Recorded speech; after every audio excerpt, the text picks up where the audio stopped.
Divine Intimacy, number 86, Voluntary Poverty. Presence of God.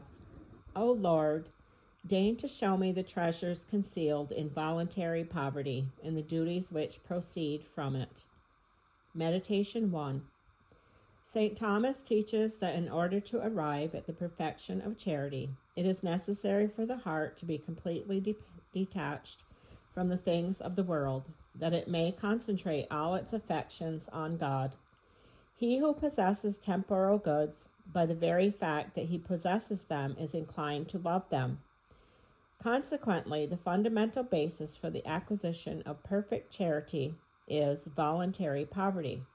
That is, the free renunciation of all one's possessions, as the Master said in St. Matthew. If thou wilt be perfect, go sell what thou hast and give to the poor, and come, follow me.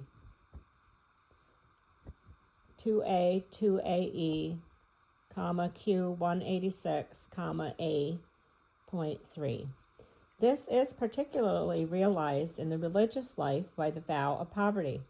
However, even those who are living a life of consecration to God in the world may embrace voluntary poverty as a means of tending to perfection.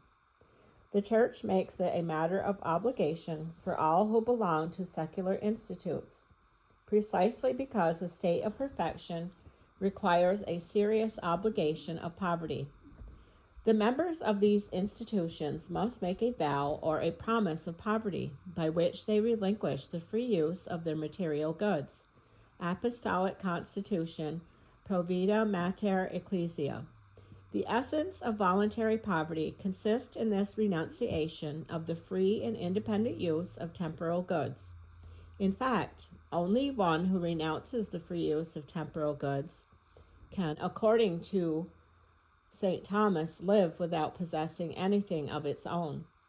By making the vow of poverty, man attains the freedom necessary to follow Jesus in the way of perfection. Meditation 2. If you have made a vow of voluntary poverty, you know that you have given up the freedom to use temporal goods as you wish. Even if the rule of your institute permits you to have certain things, you cannot use them as an owner. The vow of poverty has taken this power away from you.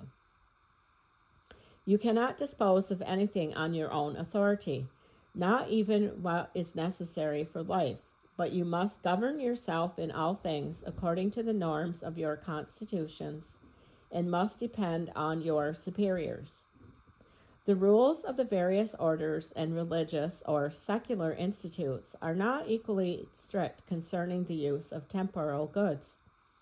Some more austere rules forbid the free use of objects, even if they are of very little value. Others, less rigorous, allow a greater liberty. But if you wish to practice your vow to perfection, adopt the rule of never using or disposing of anything with a spirit of ownership.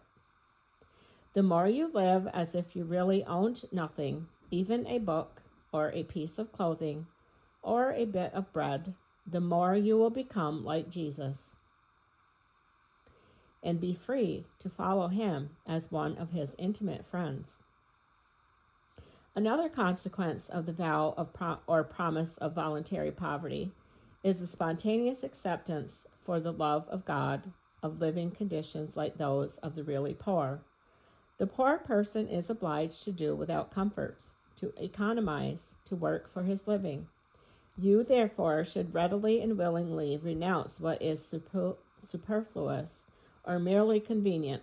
You should not allow anything to be wasted, and above all, you should subject yourself to a life of hard work. This is to be done, not in a spirit of avarice, nor in view of gain, but purely as an exercise of virtue. If some day it happens that you lack something necessary, thank our Lord, who thus offers you a choice occasion for practicing real poverty. Colloquy. O Lord, what great treasures are contained in holy poverty.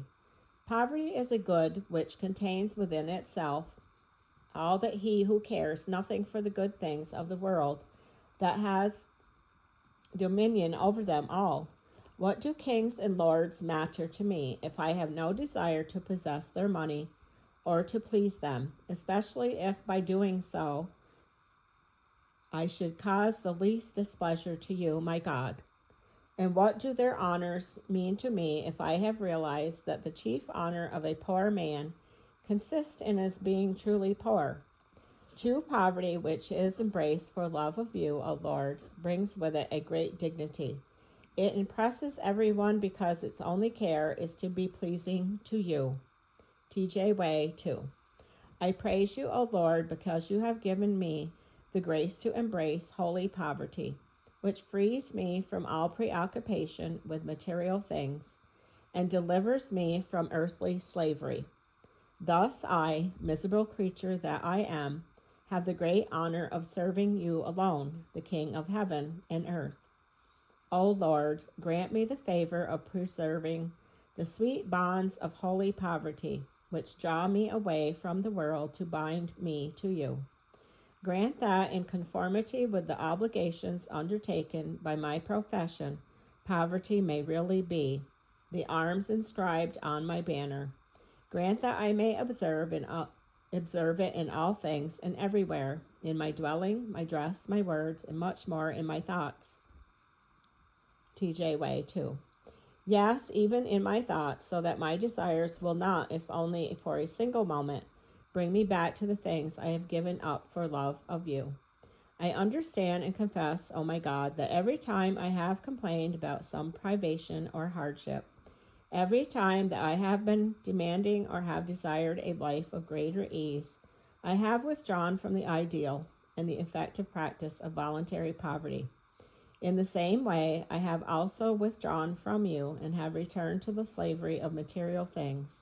How foolish, O Lord, to divide my heart between you, who are all, and the nothingness of earthly creatures. End of number 86, Voluntary Poverty.